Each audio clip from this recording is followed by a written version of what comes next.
It is very lamentable that medical doctors and psychiatrists reject the accounts of victims of abuse, pathologize them with some concocted cockamamie medical condition, and send them home with pills.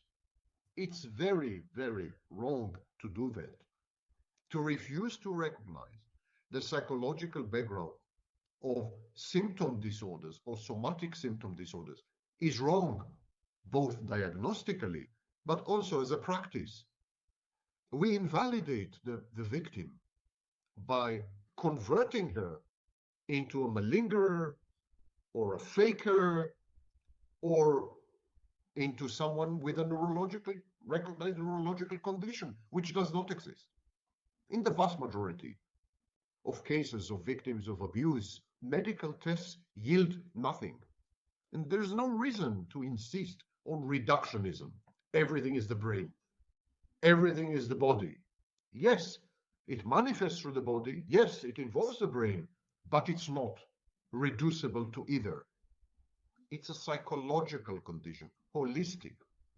And so today, victims get very little succor and help and understanding and acceptance from the medical professions because there is a refusal to acknowledge, there is a denial of the pathway between psychology and body, mind and body.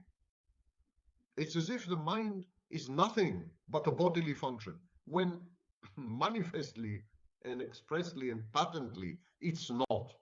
It cannot be reduced to the body only. It can work through the body. It can talk, the mind can talk through the body. The mind can manifest through the body, but it's not concomitant. It's not coextant. It's not the same as the body. There are subsets of functional neurological disorders, which include functional movement disorders and functional seizures and functional sensory disorders. It's all very true. And yes, the doctor, the medical doctor, the psychiatrist, who is also a medical doctor, they have to invest a lot of effort in testing, eliminating, diagnosing, writing down anamnesis, exploring like detectives the etiology, perusing the symptoms, constructing all kinds of tests to see how the patient functions in a variety of settings and circumstances and environments and reactions to other people and so on. They have to work hard. They have to work hard because conversion symptom is a simulation. Conversion disorder is a simulation. It's an imitation. The patient cannot verbalize sufficiently or doesn't dare to acknowledge or to be conscious of what is happening to her, the abuse, the trauma. The patient denies the abuse and trauma. And so this hidden, buried, repressed knowledge has to manifest somehow, has to be communicated somehow, has to erupt somehow. And what the patient does, she imitates other conditions which are medical and have nothing to do with trauma and abuse, thereby trying to convince herself that the problem is not trauma, the problem is not abuse, the problem is a brain, the problem is a spine, the problem is a whatever. Her body is a problem. It's a form of autoplastic defense. It's like the patient says, nothing bad is happening to me, nothing wrong. I'm being treated fairly and squarely and nicely, and you know, it's my problem. I'm the one. I'm guilty. I'm to blame. My body is wrong, is working in all the wrong ways. I'm defective. I'm deformed. I am the core of the problem, not the solution. And so it is displacing the blame and the guilt, shifting it to the victim. And the victim is the one who is doing this via somatic symptom disorders.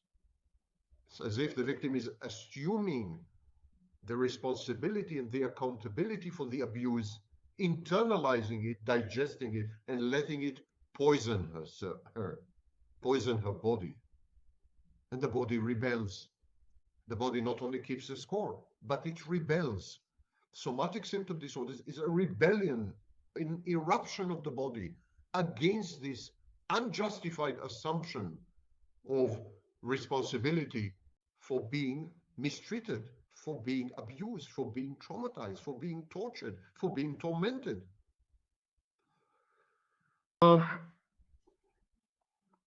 There's a great number. The problem with conversion disorders and somatic symptom disorders is that the number of symptoms is huge, because the patients or the victims are very creative.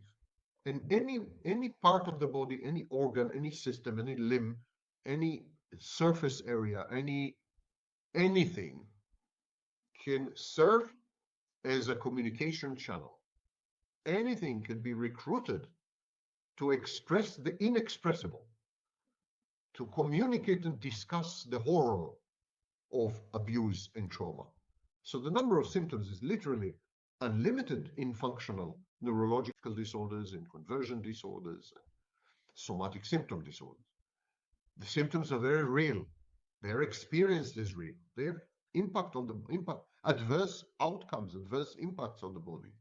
But the origin, the etiology is much more complex, because it involves a dominant component, dominant ingredient of psychology, severe psychological trauma.